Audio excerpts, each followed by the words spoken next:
He brought it out. I mean, Tyrese went through a little slump at RCA. He signs to Jay, and it's how you gonna act like that. That's when that hit You know up. what I'm saying? Yeah. Bro, don't get me started. And with Luther, it was, excuse me, miss, what's your name? Oh, can I come? My joint. Possibly. You already know. Yeah. And Monica, everybody's still listening to So Gone Over You. But let me say this too, I can hear the passion in you, bro. Listen, let me say this, because I know we got to go. But I remember when Fantasia won American Idol. When Fantasia won American Idol, they wanted to release Baby Mama as the first single. Clive would listen to us. I wrote a report saying, I suggest that instead of Baby Mama being the first single, that Free Yourself being the first single. I said, yes, there are a lot of single mothers out here, but there are more women and people that have experienced emotional heartache and heartbreak, and the song would be more of a mass appeal. He trusted my advice on it, and that went on to be a #1 record. Dope. That's dope. Yeah. That's dope. I didn't know that, man. Yeah, man. I mean, shoot. I look, you couldn't stay there for 7 years and not know what you're talking about up in that piece. But, yeah, it was strategic. You know, that's what the thing was. Everybody on the staff was trying to impress Clive. So you had this working machine of everybody trying to contribute, and that's what made us great. That's what really, really made us great. And I'm not to take away from any other great legendary music executive. But when you think about what he did with Kenny G, no pop stations or regular stations were even playing. No. They weren't playing instrumentals. But understand this. Most songs before they become a pop hit, they're an R&B hit first. True that. So the R&B format owes a tremendous amount of gratitude to Clive. And I didn't even mention Cassidy. Cassidy didn't have a lot of hits. And now, she had Swiss a couple. Beat. And Swiss. He was on Swiss. Really? I didn't know that. Yeah. Remember Swiss Beat? Swiss was the one who produced Cassidy.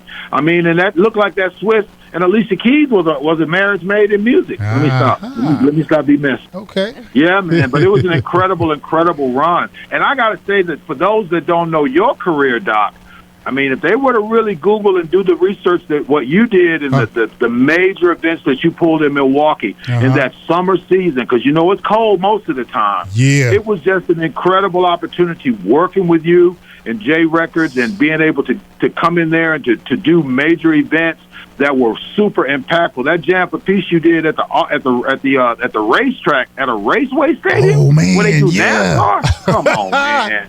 Ooh, Come I on, almost forgot Doc. about that, man. It was your mastermind that put it together. That was dope, wasn't it? Oh man. Yes, sir. God. But every record that we released, it was expected to be #1. We had a mandate on the R&B side of the 50 weeks of the chart that was active. We needed to be #1 38 of those weeks. It was dominance, baby. 38?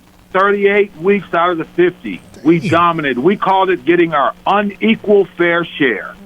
That's the way to put it, man. God damn. Hey, ain't no lies told, bro. It was your unequal fair share because we was about it.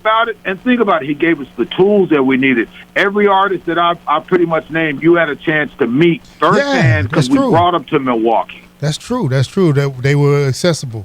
Yes. Like the Tyrese event we had where I think we did a lunch and it was just some winners and then he was just in there just with them and just singing for them. Absolutely.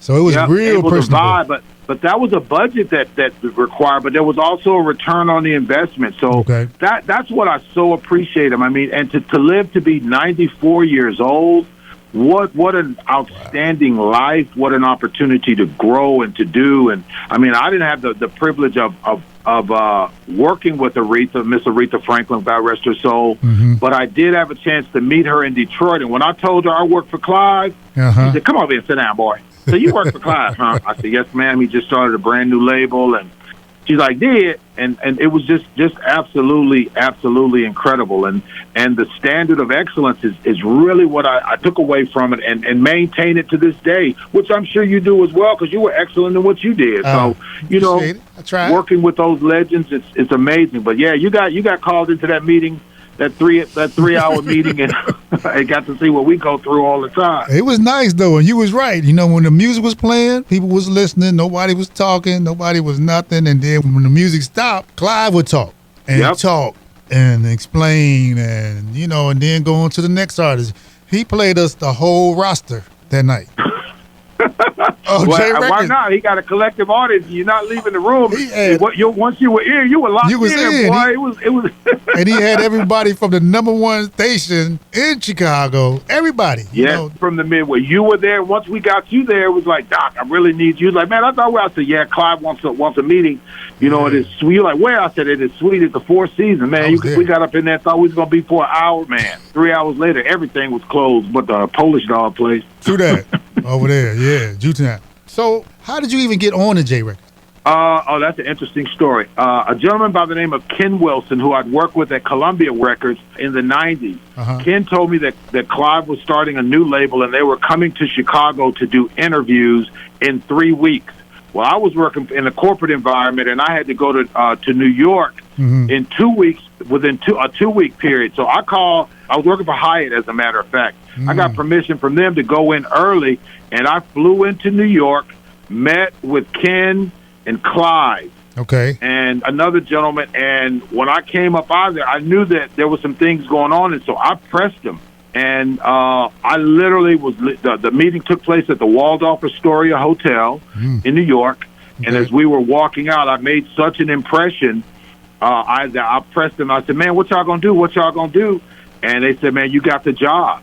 And I was the very first field executive that was hired by this brand new label, and I started in November of 2000.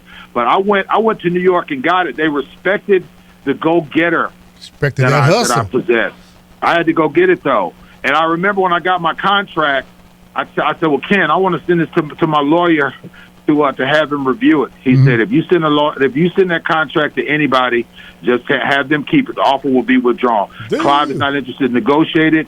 And when I thought I was going to get a $60,000 a year salary, they held it up for a week, and it was a $70,000 a year salary plus $50,000 expense account. So the tools were there.